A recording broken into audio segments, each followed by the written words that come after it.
Good morning, students. This is the third part of chapter 3, that is alternative centers of power, and according to the new syllabus, new name of this chapter is new centers of power. Students, in last video we have discussed about European Union and brief introduction of ASEAN, and today we will continue the topic that was ASEAN, and in this video we will discuss about China also, the rise of China. इन दिनों बहुत देखने सुनने को मिलता है ना आपको, चाइना चाइना. तो चाइना का राइज कैसे हुआ? आज की डेट में हम देखते हैं कि इंडिया की पावर को हमेशा कंपेयर करके देखा जाता है विद चाइना. चाइना के इश्यूज भी ग्लोबली हैं, चाइना को ग्लोबल पावर माना जाता है. तो आखिर ये चाइना का राइज कैसे हुआ? क्या चाइना शुरू से ऐसा था? शुरू से मीन्स मैं ज़्यादा आपको एंशिएंट हिस्ट्री में नहीं ले जाऊंगी. We will discuss about the modern और द कंटेम्प्रेरी हिस्ट्री. क्या चाइना 1949 से ही ऐसा था, या फिर चाइना की सिचुएशन भी मोर और लेस 1947 में जैसा इंडिया था वैसी थी? थोड़ी सी इंटरेस्टिंग टॉपिक्स पॉइंट्स आपको जानने को मिलेंगे रिलेटेड विद चाइना. तो कंटिन्यू करते हैं students. That India was not interested in ASEAN till 1991 because India had a good friendship with USSR. We have signed a friendship treaty with USSR in 1971. Even though India was a member or pioneer country of name, but we had maintained our friendship or relationship with USSR. But in 1991, USSR got breakdown, so we have to shift our friendship poles also. In 1991, our Prime Minister P.V. Narasimha Rao launched a policy which is known as Look East policy. Here is a very good chronological picture. We will discuss about all these points or years one by one. So students, in 1991, we have started Look East policy. Look east policy 1991 एक year यहाँ mention नहीं किया गया है. So look east policy हम लोग को 1991 में, as I told you earlier, कौन प्राइम मिनिस्टर थे? PV Narasimha Rao prime minister.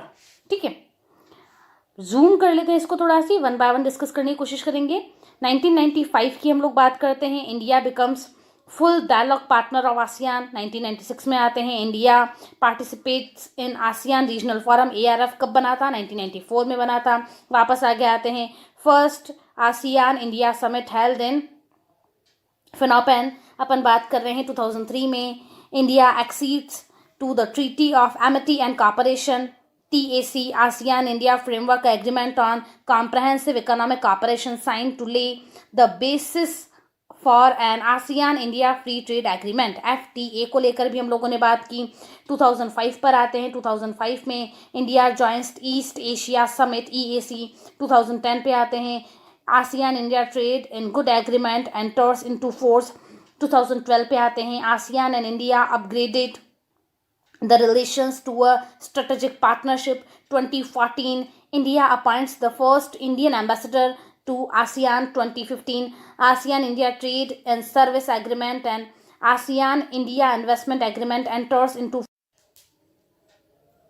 Students, a remarkable point is missing here. Act East policy. What were the reasons? We will discuss about it briefly. Actually, as I told you earlier, in 1991, we have launched Look East policy in the leadership of our Prime Minister P.V. Narasimha Rao.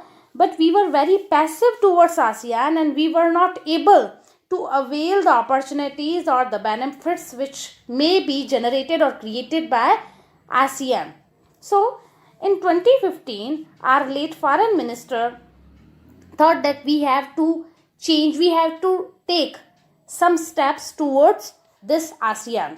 So we have launched a new policy which is known as Act East policy. In this policy, we will start some development projects in ASEAN.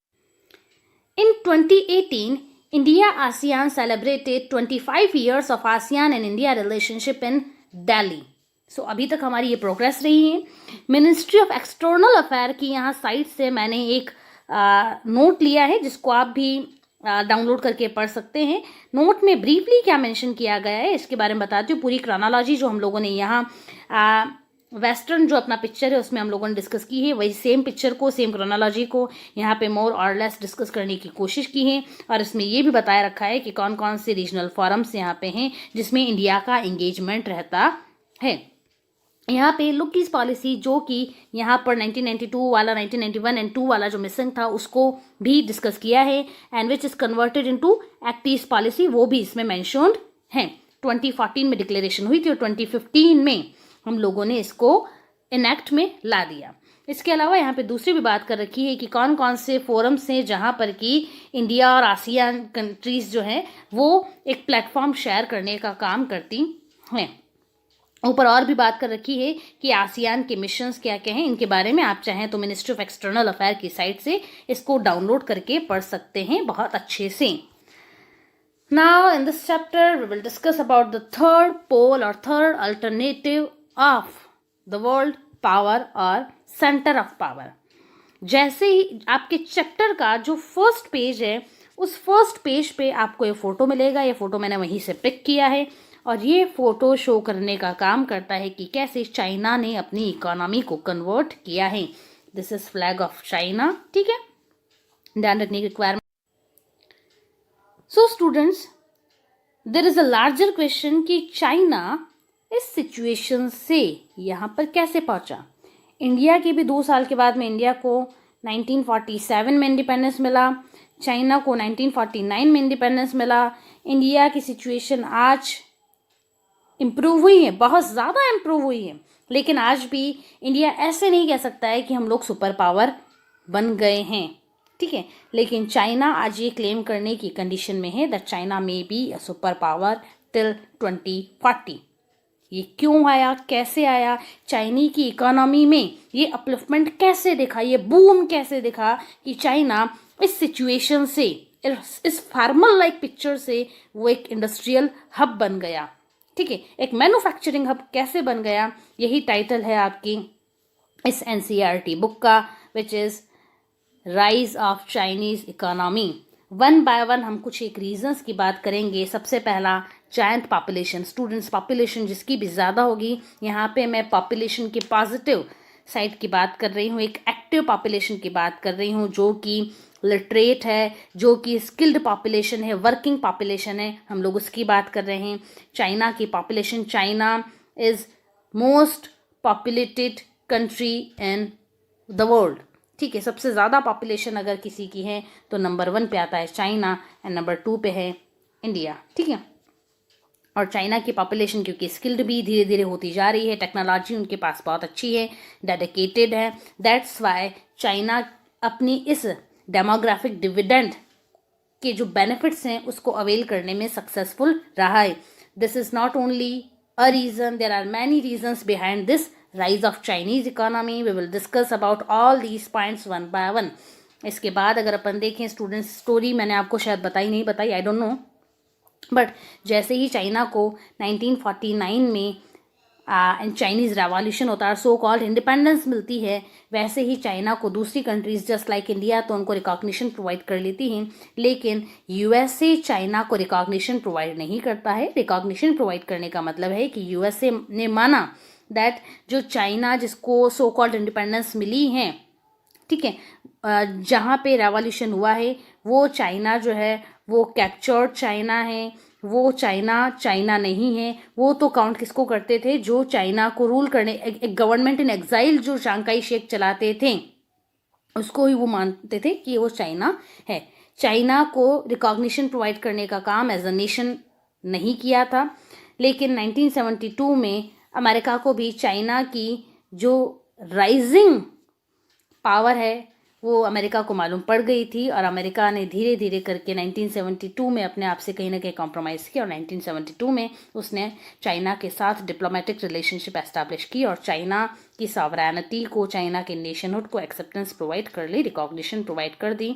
लेकिन ऐसा नहीं है कि Taiwan में Chiang Kai Shek who was a ruler of China before 1949 और during this revolutionary movement, तो उन्होंने जो गवर्नमेंट इन एग्जाइल 1949 के बाद एस्टैब्लिश की थी, चाइना का ही एक नेबरिंग एरिया है ताइवान, तो उसको ऐसा नहीं है कि अमेरिका ने उससे रिकॉग्निशन वापस ले ली। अमेरिका दोनों को ही रिकॉग्निशन प्रोवाइड करने का काम करता है और ये ही यूएसए और चाइना के बीच में एक मैटर ऑफ डिस्प्यूट और कॉन्फ्लिक्ट है।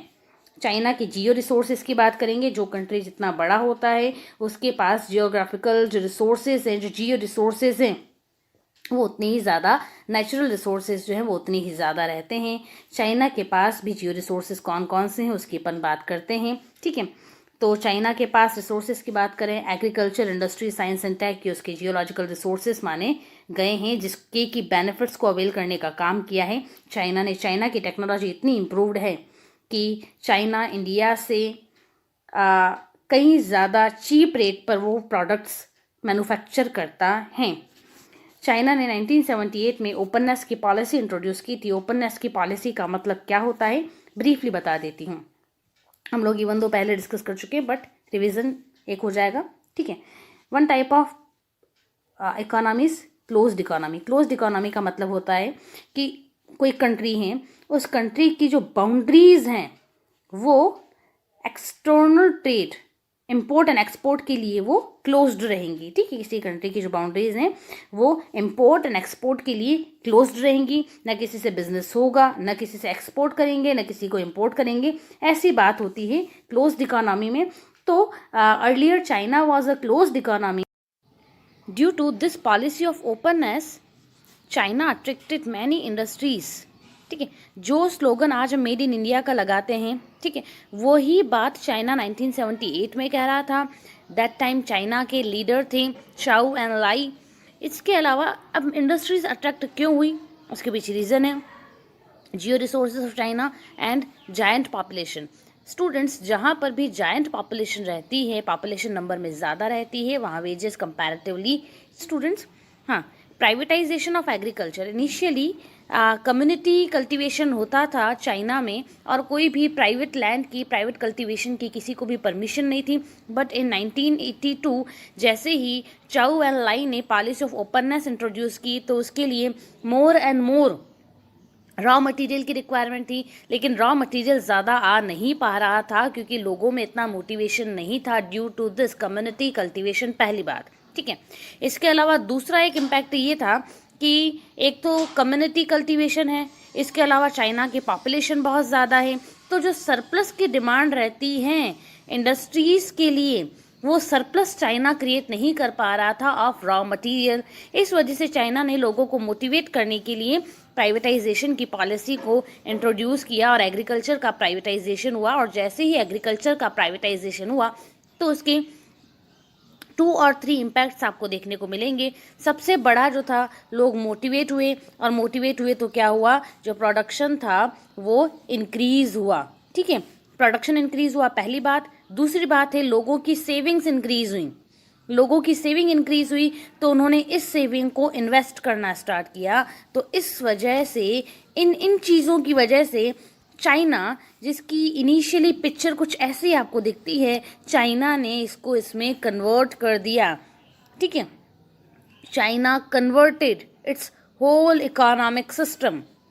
आगे बात करें, चाइना ने 2001 में WTO की मेंबरशिप ले ली। इवन दो WTO जो था वो इम्प्लीमेंट हुआ था, चाइना ने 2001 में ली, और WTO जो इन एक्ट आया था वो आया था 1996 में। 1995 में बनकर प्रपोजल तैयार हो गया था कम्प्लीटली, 1996 में वो इम्प्लीमेंट हो गया। चाइना ने WTO की मेंबरशिप ले ली। WTO की मेंबरशिप लेने का एक रिजल्ट ये रहा कि चाइना में ये जो ओपननेस थी वो और ज़्यादा इंक्रीज हो गई, फ्री ट्रेड होने लग गया, ठीक है। फ्री ट्रेड होने के बाद जो बिजनेस की टर्म्स, कंडीशन एंड नॉर्म्स थे वो स्टैंडर्ड हो गए, क्योंकि स्टैंडर्ड नॉर्म्स चाइना भी फॉलो करने लगा धीरे धीरे करके। तो वेरियस इंडस्ट्रीज और भी ज़्यादा अट्रैक्ट हुई टूवर्ड्स चाइना। स्टूडेंट्स, जैसे हम लोगों ने कहा कि चाइना ने पॉलिसी ऑफ ओपननेस इंट्रोड्यूस की, लेकिन इसका मतलब ये नहीं है कि चाइना ने अपनी पूरी की पूरी इकोनॉमी और पूरा का पूरा चाइना ओपन कर दिया और कहीं पर भी अगर कोई भी इंडस्ट्रियलिस्ट चाहे तो वहाँ पे वो इन्वेस्ट कर सकता है, ऐसा नहीं था। चाइना का जो ओपननेस की पॉलिसी थी उसने कुछ एक रिलैक्सेशन तो दिया, कंसेशंस तो दिए, लेकिन ये कंसेशंस जो थे वो सेज में ही चलते थे। Says special economic zone, it means कि कुछ इकोनॉमिक जोन्स को, स्पेशल इकोनॉमिक जोन्स को चाइना ने आइडेंटिफाई किया एंड देयर आफ्टर चाइना ने सिर्फ उन स्पेसिफिकली स्पेशल इकोनॉमिक जोन्स में ही इन्वेस्टमेंट को, एक्सटर्नल इन्वेस्टमेंट को उसने अडॉप्ट किया। एक्चुअली चाइना जो था वो धीरे धीरे, उसको मालूम था कि जैसे ही 1991 में वेरियस कंट्रीज इंडिपेंडेंट हुई फ्रॉम यूएसएसआर, उन्होंने अपने आप को सॉवरेन डिक्लेयर किया, तो ड्यू टू शॉक थेरेपी, ठीक है, शॉक थेरेपी की वजह से क्या था कि उन कंट्रीज़ की इकोनॉमी जो डेवलप करने वाली थी, ग्रो करने वाली थी, वो बिल्कुल उनका डिके हो गया, डिक्लाइन हो गया और बहुत ज़्यादा वहाँ पे इन्फ्लेशन क्रिएट हुई, फूड स्कैर्सिटी बहुत ज़्यादा क्रिएट हुई। तो चाइना, इससे एक लेसन चाइना ने लिया और चाइना ने, आप यहाँ ऑब्जर्व करेंगे बात अच्छे से, चाइना ने स्टेप बाय स्टेप अपनी इकोनॉमी को ओपन करने की बात की है। इसलिए चाइना का ये वाला बहुत अच्छा है, क्योंकि देखो स्टूडेंट्स, अगर बाहर से कोई कंपनी आ रही हैं, अगर एक्सटर्नल इन्वेस्टमेंट आपकी कंट्री में आ रहा है तो उसका रिजल्ट जो है वो आपके यहाँ की जो कॉटेज इंडस्ट्री है ना, उस पर बहुत वर्स्ट इम्पैक्ट रहता है और कई बार कॉटेज इंडस्ट्री जो है वो धीरे धीरे धीरे करके इवेंचुअली कम्प्लीटली वो रून कर जाती है, पूरी पूरी ख़त्म हो जाती हैं, उस पर वर्स्ट इम्पैक्ट पड़ता है एक्सटर्नल इन्वेस्टमेंट का। इस वजह से चाइना अपने यहाँ के लोगों को अनएम्प्लॉयड नहीं करना चाहता था और वहाँ वो लोकल इंडस्ट्रीज़ को प्रमोट करना चाहता था, लोकल प्रोडक्शन को प्रमोट करना चाहता था। दैट्स वाई चाइना ने सेज को अडॉप्ट किया और इसी सेज में चाइना ने पॉलिसी ऑफ ओपननेस को इंट्रोड्यूस किया, जहाँ पर उसने एक्सटर्नल इन्वेस्टमेंट की permission the. Rest of China में उसने एक्सटर्नल इन्वेस्टमेंट की परमिशन नहीं दी, वहाँ पे लोकल इंडस्ट्रीज़ और कॉटेज इंडस्ट्रीज़ जो थी वही काम कर रही थी, जिसको आज अपन इंडिया में MSME कहते हैं। हाँ, चाइना को लेकर एक्चुअली ये एक बहुत बड़ा लेसन हम लोग ले सकते हैं। कई बार जब इंटरनेशनल बायकॉट किसी कंट्री के ऊपर लगता है तो कंट्री बहुत ज़्यादा सौरों में चली जाती है और कहीं ना कहीं वो बहुत ज़्यादा डीफेम हो जाते हैं और डीफेम होने की वजह से उनकी इकोनॉमी बहुत ज़्यादा डाउन होती है। लेकिन चाइना एक शाइनिंग एग्जाम्पल है कि कैसे चाइना ने इस नेगेटिविटी को अपनी पॉजिटिविटी में कन्वर्ट कर दिया। हुआ क्या था, आप लोगों को वैसे ही मालूम है, China as a communist country, क्योंकि कम्युनिस्ट कंट्री था। अमेरिका ने तो चाइना को एज अ नेशन रिकॉग्निशन भी नहीं दी थी टिल 1972। दोनों कंट्रीज़ के बीच में किसी भी तरह के डिप्लोमेटिक रिलेशंस नहीं थे। अब क्योंकि एक super power, there were two poles during 1945 to 1991, और एक पोल जब आपको रिकॉग्निशन प्रोवाइड नहीं कर रहा है तो कहीं ना कहीं आपकी पावर वीक होगी। और जो कंट्रीज़ USA की अलाइड थी, उन कंट्रीज़ ने भी चाइना को रिकॉग्निशन बहुत लेट प्रोवाइड की, और क्योंकि रिकॉग्निशन लेट प्रोवाइड की, चाइना की इकोनॉमी भी बहुत ज़्यादा क्लोज थी, चाइना के ऊपर रेस्ट्रिक्शंस बहुत ज़्यादा थे। और चाइना के ऊपर क्योंकि रेस्ट्रिक्शंस बहुत ज़्यादा थी और चाइना वैसे अपनी कंट्री में बहुत ज़्यादा अट्रॉसिटीज़ भी करता रहता है, उसका एक बहुत बड़ा एग्जाम्पल आप देखेंगे तो वो है थियानमान स्क्वायर मैसेकर का। चाइना ने थियानमान स्क्वायर मैसेकर किया था 1989 में, और जिसकी वजह से चाइना बहुत ज़्यादा डीफेम हो गया और वर्ल्ड की जो पाइनियर डेमोक्रेटिक कंट्रीज़ है उन्होंने चाइना के ऊपर बहुत सारे रेस्ट्रिक्शंस इम्पोज किए थे, और इन रेस्ट्रिक्शन इम्पोज करने की वजह से वो चाइना से किसी भी तरह का कोई ट्रेड एंड बिजनेस नहीं कर रही थी, इवन दो चाइना ने ओपननेस की पॉलिसी इंट्रोड्यूस कर दी थी, ठीक है। लेकिन उसका इम्पैक्ट चाइना पर 1989 के थियानमान स्क्वायर मैसेकर की वजह से बहुत ज़्यादा कम हो गया। अब इन रेस्ट्रिक्शंस का चाइना ने पॉजिटिव कैसे बेनिफिट गेन किया उसके बारे में अगर अपन देखें, क्योंकि रेस्ट्रिक्शंस तो चाइना के ऊपर इम्पोज्ड हैं, मतलब कोई बिजनेस हो नहीं रहा है, ठीक है, कोई इन्वेस्टमेंट नहीं आ रहा है, तो अब क्या करेंगे। इस कंडीशन में चाइना ने अपनी जो लोकल इंडस्ट्री थी उसको प्रमोट किया, ठीक है, लोकल इंडस्ट्री को प्रमोट किया और लोकल इंडस्ट्री में ही उसने मोर एंड मोर इन्वेस्ट करने की बात कही, और इवेंचुअली चाइना ने अपनी लोकल इंडस्ट्री को बहुत ज़्यादा एम्पावर बना दिया। और क्यों बना पाया, क्योंकि चाइना के ऊपर बहुत ज़्यादा रेस्ट्रिक्शंस इम्पोज्ड थे। ये स्टोरी कुछ वैसे ही है जब कोई स्टूडेंट बिल्कुल सप्लीमेंट्री आ जाता है या फिर वो क्वार्टरली हाफ ईयरली में फेल हो जाता है तो उसको एज अ चैलेंज लेता है, और चैलेंज लेने के बाद जैसे ही वो पढ़ना स्टार्ट करता है तो वो बिल्कुल टॉप कर जाता है। ऐसी ही स्टोरी चाइना की है। हम लोग आगे बढ़ते हैं।